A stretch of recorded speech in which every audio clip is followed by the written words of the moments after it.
धन्यवाद। सेवा नमस्कार मिस्त्रीजी। आउँछु भनेर झुक्याउनु भयो मिस्त्रीजी।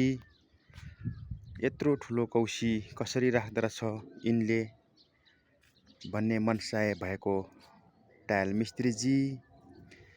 तापनि मैले आज 4 दिन लगाएर पनि सकेँ टायल मिस्त्रीजी। एउटा कुरा सुन्नु भएको रहेछ टायल मिस्त्रीजी। बुढापाकाले भनिरहनु भएको छ,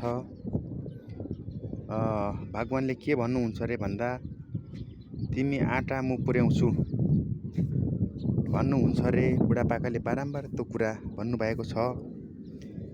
त्यो कुरा तपाईँले सुन्नु भएको रहेछ मिस्त्रीजी, अथवा सुनेर पनि हेक्का राख्नु भएको रहेछ मिस्त्रीजी। मैले चाहिँ त्यो बुढापाकाले भनेको भनाइ सुनेर मनमा हेक्का राखेको थिएँ मिस्त्रीजी। अनि मैले आँटेँ मिस्त्रीजी। म एउटैले भए पनि आज स्कटिङ फाइनली भइसकेको छ। यो कौसी ठुलो छ। यो यत्रो ठुलो कौसी 4 दिन लगाएर पनि मैले फाइनली गरेँ। अब यसमा पुटिङ भर्नु बाँकी छ। पुटिङ पनि इपोक्सी ल्याएको छ।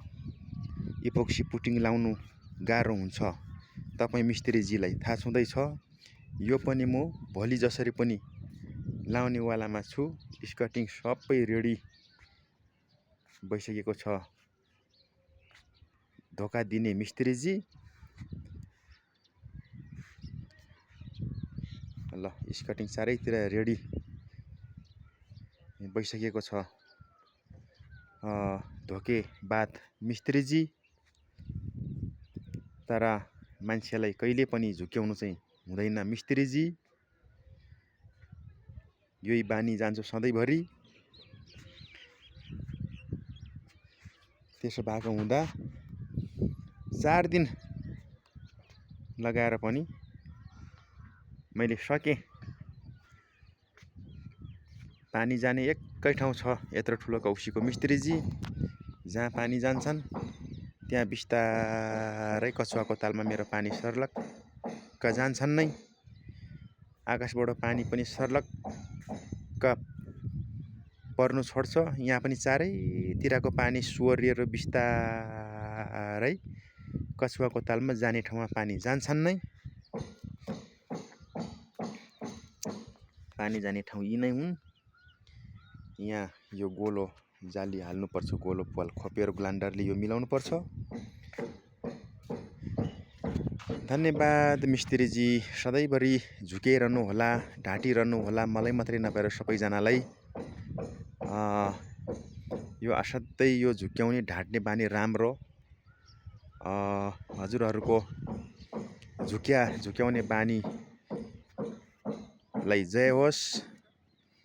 झुक्याउने र ढाँट्ने बानी चाहिँ सधैँभरि गरिरहनुपर्छ, गरिरहनुहोस्। तर मिस्त्रीजी म चाहिँ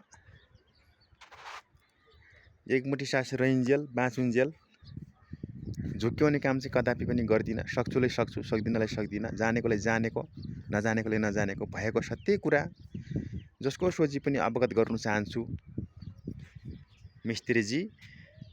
सेवा नमस्कार।